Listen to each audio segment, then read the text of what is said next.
It has been a minute since we've had a new episode. Life has been really, really busy here, and I'm just grateful. I have so many episodes that I hope you've been listening to, but we are back. We are going to have some amazing episodes coming up for you.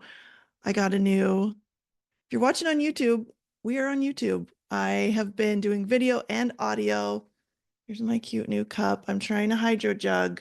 This isn't sponsored or anything. I just got tired of my Stanley spilling, and I also dropped it a few times and like bent the bottom anyways.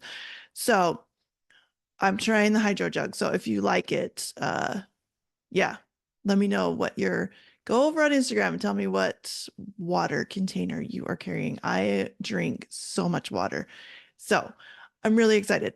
I want to jump right into today's episode because it's going to be so good. I want to answer your questions that are running through your head, the questions that keep you up at night, the questions that you cry out on your knees in the closet. And we've all been there. Each one of us are will have moments where we're going to ask that question, how do I keep going? It definitely could be because of your loss, because of miscarriage, because of stillbirth, because you had to terminate a beloved baby, or whatever kind of loss that you have experienced. But it could be so many other things. There are so many other times. I'm not going to get deep into it, but I can say I live in the United States. And right now, a lot of people are saying, how are we going to keep going? How is this even going to work? How am I going to pay for groceries? How am I going to buy eggs? There's a lot of questions. So there's also less big things. Like this morning, I'm getting ready for a friend to come over. I haven't seen her in a while. She hasn't seen my new house since we moved. And I spent so much time yesterday picking up. I decided today I'm just going to clean. I'm going to like deep clean, vacuum everything, like do all the things to get the house clean. And when I picked up my kids from school, I was telling them, please help me. Let's be a team. Let's keep the house tidy.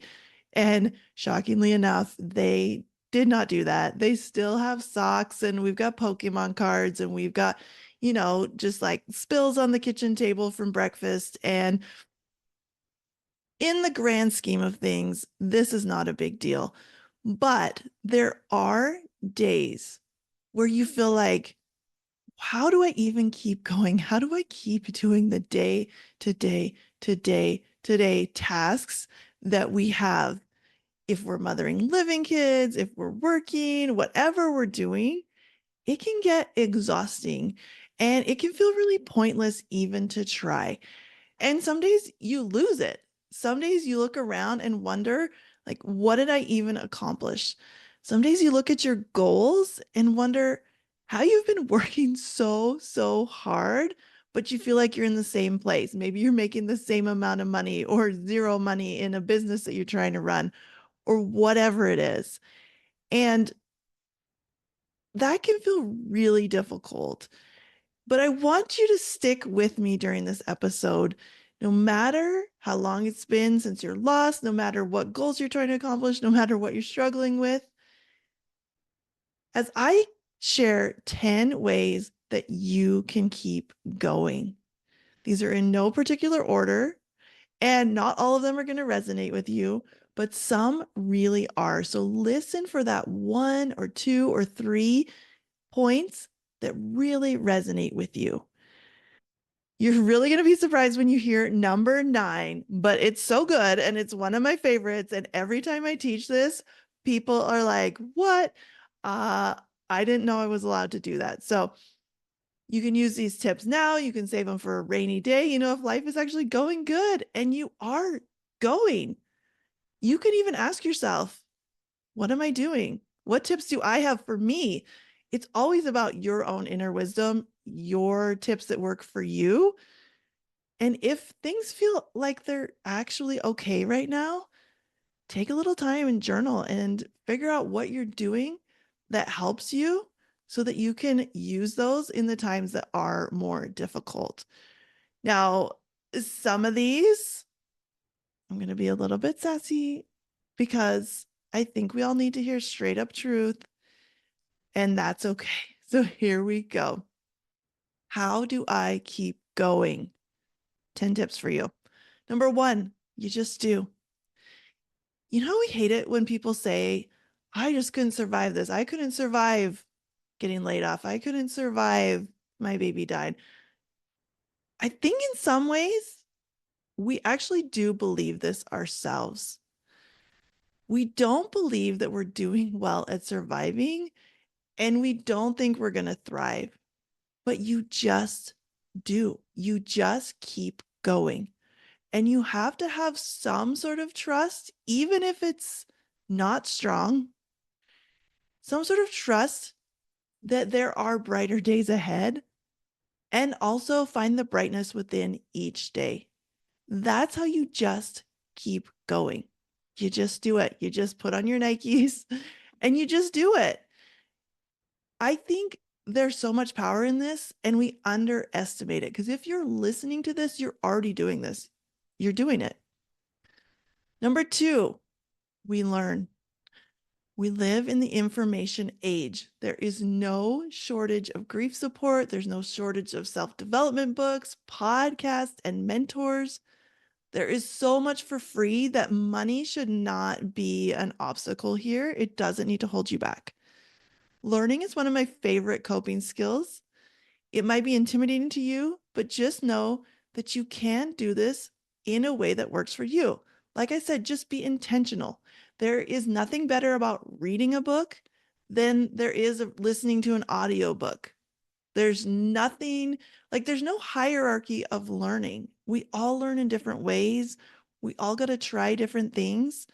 We all got to find different people that touch us, and that might change and shift throughout my life. I've had lots of different mentors, coaches, people I thought were really, really helping me. And then some of them I've outgrown, some of them I've changed. There's some books I read where I was like, oh my goodness, this is the answer. And then something different comes along and it changes. But what's really important is that if you want to keep going, you keep learning and learn from a place of love. We don't need to learn from a place of, I don't know enough. I need someone else to tell me what to do. It's just searching out those things that resonate with you and help you. And I think for sure in grief, a lot of us just do not understand it. And when we don't understand it, we feel like we're failing. We feel like we're doing something wrong instead of understanding, oh no, this is just what grief is like. So keep learning. That will help you keep going. And I challenge you to pick something, anything that you want to learn about, uh, and do it. Go for it. Number three, just pick something to keep you going. Mine was kind of easy because I had living kids when I had my losses. These kids got me out of bed each and every day. They inspired me to learn about my grief because I wanted to help them in their grief. They helped me to want to do better and be better as an example to them. Their well-being guides so many of my choices. And I also wanted to live for my babies. I wanted to alleviate other people's pain. Now, having a compelling reason, picking something to keep you going is a key to anything you want to keep doing. And it doesn't actually have to be noble. You could commit to thriving just to tick off the person in your life who doesn't think you can. Don't underestimate what proving someone wrong can do for you. It's pretty fun. And I actually just saw, I had been like writing out this outline and I was scrolling social media and I saw an old interview with Taylor Swift. She had to have been like 19 or 20, but she said there was some old guitar teacher that she had that she had mentioned wanting to learn a 12-string guitar. And he was like, you're too young, your hands are too weak, like you don't have the coordination, you can't learn a 12-string guitar. So she picked one out that she wanted.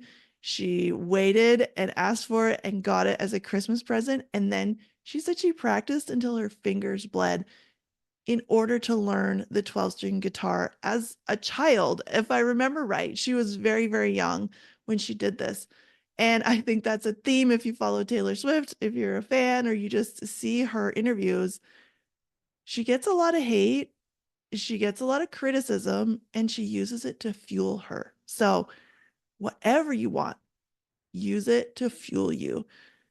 Pick something that's going to keep you going. Number 4, get busy living. I think we often get stuck in the rut of just existing. We get stuck in a rut of overthinking. We get stuck in a rut of telling ourselves, we'll do it later. Do it now. Find even the smallest thing that lights you up. Now, I mean, the sky is the limit. Everything is on the table, but here's some of the things I've seen people do. You add to the list, write griefy poetry, make art, take up running, do your first 5K. My first 5K was a Running with Angels fundraiser thing for baby loss, and I stunk. And I've only done 2 5Ks, but I'm doing one more this year. We're planning in May, but do it. Go for that job you were too scared to apply for. Go back to school. Take care of you, even if it's the bare minimum. Or you can make a goal to climb Mount Everest. It doesn't matter. But we only have this one life. Get busy living it. And I'm going to venture a guess that you have something in your heart and on your mind right now that you want to do, that you're too scared to do. Do it. This is your kick in the pants. Number 5 is one of my favorites. How do we keep going? Serve others. In all the talk we have about self-care and boundaries these days, service is actually down in all areas. Volunteerism is down. Community service where we know and help our neighbors is down. You might not know where to start. You might be afraid. You might think you have too much anxiety, or you're too tired, or you don't have the capacity. But love overcomes all of that. If you believe in a higher being, they overcome that. We've been commanded in almost all belief systems to love one another, to help our fellow woman, to help the poor and the needy and those that mourn. You absolutely have the capacity, and the rewards that come are magical. Don't deny yourself the rewards that come from serving others, even in the smallest of ways. It's truly a beautiful thing. And I think we get so much more reward than even the people that we serve. All right. We are down to number 6. Walk with friends. Don't do this alone. Don't do life alone. Get your people and walk the path together. Find friends who are farther along than you. Invite new friends who are feeling lost to come with us. Open up to people who aren't just like you. Send the text, make the comment, show up to the support group or club or church or exercise class. And I think this point is really important, that we don't know who our next friend will be, who we're going to connect with, or who's going to be just like a great fit. I don't know about your algorithm, but mine loves to show me like unlikely animal friendships, like a little mouse that's friends with a dog, or a little bird that's riding a cow around, or a chicken. I saw one that was like a chicken that was getting picked on, and he started riding on the back of this donkey, and they're like best friends and inseparable. And I remember being really young, first married. My husband was in the military. We moved to California, and I didn't know anybody. But in the military, they teach you, and you learn really quickly, that you got to make friends fast, because people do move in and out a lot, and you're moving a lot. And so you got to learn to make friends fast. It is a skill. And one of my best friends that I met when we were living in California was a family that she was, I don't know, probably 20 years older than me. She had teenagers. Her youngest was like 13 years old, and I was pregnant with my first baby. And I think a lot of times we think that people have to be just like us in order to be our friends or in order to be our support. And that is not true. That is a lie. There is so much value in having friends in all walks of life, in being open to talking to whoever and finding common ground and having fun together. It's I don't know if it's because we're in grade school or we're on teams. Like a lot of times, even with my own living kids, I have to say, hey, just because that person is in a grade above you or a grade below you, or isn't, your same gender or doesn't do exactly your same activities, that they can still be your person and they are still worth getting to know. I think we do ourselves a huge disservice when we kind of try to cherry pick who we can be friends with. So, this is another challenge for you. Make friends with someone that you maybe wouldn't think you could be friends with, whether it's a neighbor, whether it's someone you see at your local coffee shop or whatever it is. Make friends, walk with them. Life is easier when we have a village. And yeah, it takes effort. And yeah, it can be scary, but it's totally worth it. Number 7. This is one that you might think is tricky, but invite children into your life. This kind of goes along with making friends in unlikely places. But I'm telling you, it is powerful to have children in your life. Now, if you have living kids already, get to know their friends, get involved, coach that soccer team, volunteer at the school. I coached my son's soccer team last year. I don't know soccer. I'm pretty sporty, but soccer was not my favorite. I got kicked in the face with the ball at one point, and I was like, no, I'm not going to do that. And soccer wasn't, or football was not super huge where I grew up in Canada. But I was like, sure, I'll coach the soccer team. I mean, they were six six years old, so I could handle it. But um, it was so fun to get to know those kids, and it was so fun to hang out with them, and kind of like bring them treats and have fun at our practices and all of that. I I really want you to understand that I want everyone who listens to this podcast or who works with me to know that bellies, babies, and children are not scary. They aren't your enemy, and they don't have to be a trigger. A reminder, sure. Something you may have to care for yourself around, maybe. But kids also have so much love to give. They are adorable and they are such good examples. They need you, and it's nice to be needed. I recently started substitute teaching a little bit, and in our school district, they needed subs, and I was like, okay, I could try to do that. And it was so fun. One of the days I substituted for a first grade class, and they had to write in their little journals. And some of the kids in their journals, they wrote in their journals and then we read them out. And some of them were just like, I love Mrs. Watson. They had known me or met me like an hour before. I hadn't really done anything extraordinarily special, but they just were like, I love you. You're amazing. And it's so sweet. And kids are just awesome. Don't be afraid of them. If you wanted a baby, like you wanted kids, you love babies, you love kids, let yourself love them. It absolutely will help you keep going. I think I will die on this hill. You don't have to be afraid of them. They're awesome. Number 8 is dig deep into your beliefs. When life is hard, we often have a lot of questions. We might feel peace. We might feel more intensely mad than we ever have in our lives. And I have experienced both of those. Lauren, I felt a lot of peace. With the river, I felt so mad, so mad. Um,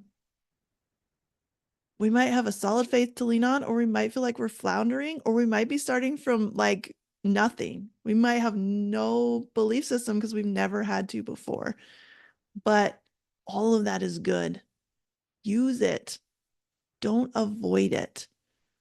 I think personally that if you believe in a higher power, they can handle your emotions. They can handle your real, raw questions.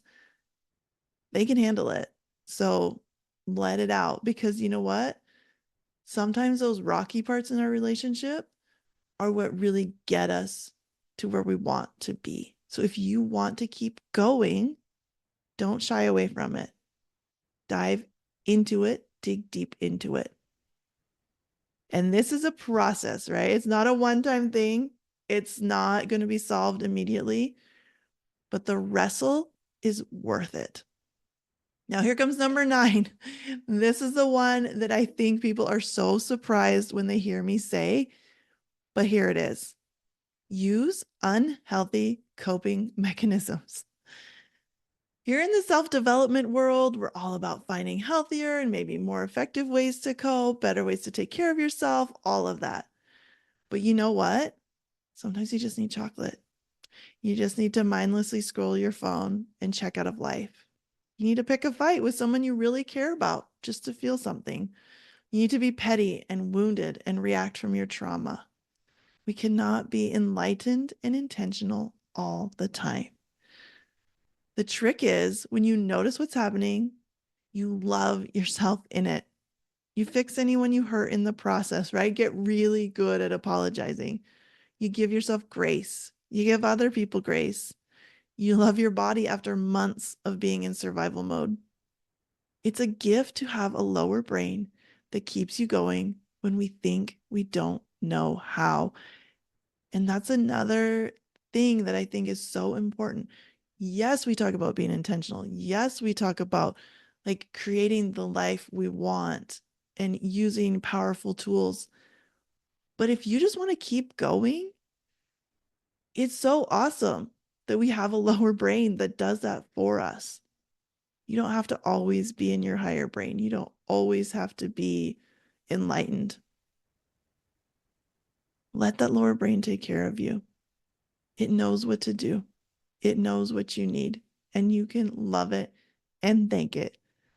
And also, I'm going to say, there's no timeline on this, but if you're feeling like, oh, I've been coping in an unhealthy way, I might need some help, I might want to change this, definitely you can do that too.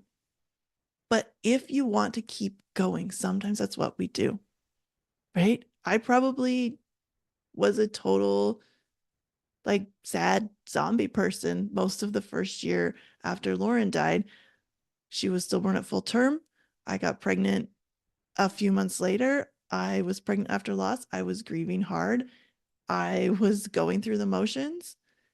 And yeah, I don't remember a ton of details from that time, and that's okay. Right. But I do remember that I just gave myself the space to have a really hard year, to say, I am going to be in mourning. And I wish that we could just wear black. I wish that I didn't even have to try to pretend that I was okay because I wasn't. And I hated when people asked me that. How are you doing? How are you? And I knew they didn't really want to know. But I just kept trudging along. And you can do that too. That's how you keep going. All right. Number 10 is also one of my favorites. And I know that everyone lives in different places. We all have different circumstances. But I want you to get out in nature. Wherever you live, find something green, find the sky, feel the breeze. Leave your phone at home and just go listen to the birds sing. Admire the way the snow glistens in the sunlight. Let the rain wash over you. The quiet of going to the mountains for me has been so healing. Going for a walk, we're so lucky where we live. There's a trail right by a river, and it is just so gorgeous. I love it. In all the seasons, it's been really, really pretty. And I love it. I don't do it every day. I'm not perfect at this. But even just stopping to look at the sunset and giving yourself that moment in nature. But another challenge I have for you is get a little more than that, right? Do a little more. Make a little more time for nature in your life. Get a plant. I know some of us are scared of plants. People gave me plants to keep alive after Lauren died, and I hated it. I hated them. A lot of them died. I got rid of them. I threw some out, I think, because I was like, I don't need one more thing to take care of. I don't have the capacity. But maybe you do. Maybe you get something easy, like a succulent, that really requires like watering once a month or whatever it is. Just Get some nature in your life and get yourself out into nature. There is so much healing to be had when we ground ourselves in the earth where we came from and where we're going to end up. So that is my 10 tips for you. Those are my 10 tips for you. Let's be grammatically correct. Um, but I have one bonus. It's number 11. Get expert help. How do you keep going? Get help. Self-care can feel overwhelming. Our peers can be stuck in the same place you are. And that's nice when you want to vent, but it's not really great when you want to move forward. You might need more.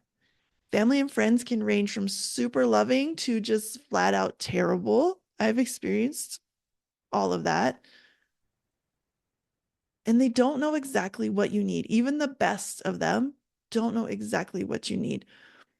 Money and time are always factors. I totally understand that. But you can choose to do what's important if you want to keep going. That's where an expert comes in. Finding the right person can also feel daunting, but if you're here, I think you've already found one resource. Thank you for being here. It means so much to me. I would love to support you.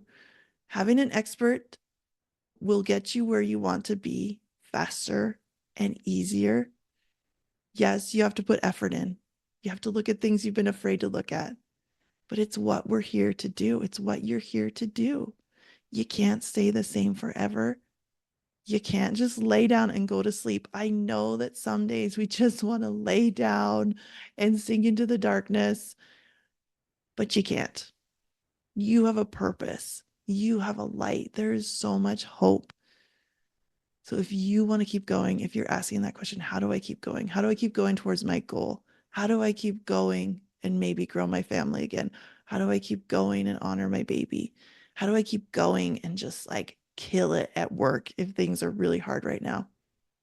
Wherever you are, wherever you feel stuck, this is the way, as the Mandalorian said. So I will just recap those. Number one, you just do. Number two, you learn. Number three, pick something, pick a compelling reason to keep you going.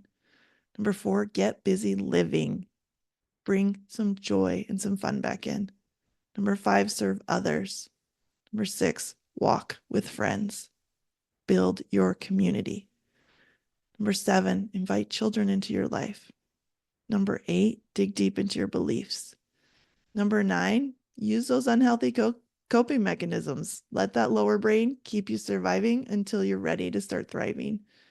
And number 10, get out into nature or bring some nature in to your home. That's all I've got for you today. If you want to talk to me, reach out. Just email me, Amy at Smooth Stones Coaching. You can go check out my website. I'm on Instagram. Share this podcast with your friends. If you love it, leave a review. I will see you next time.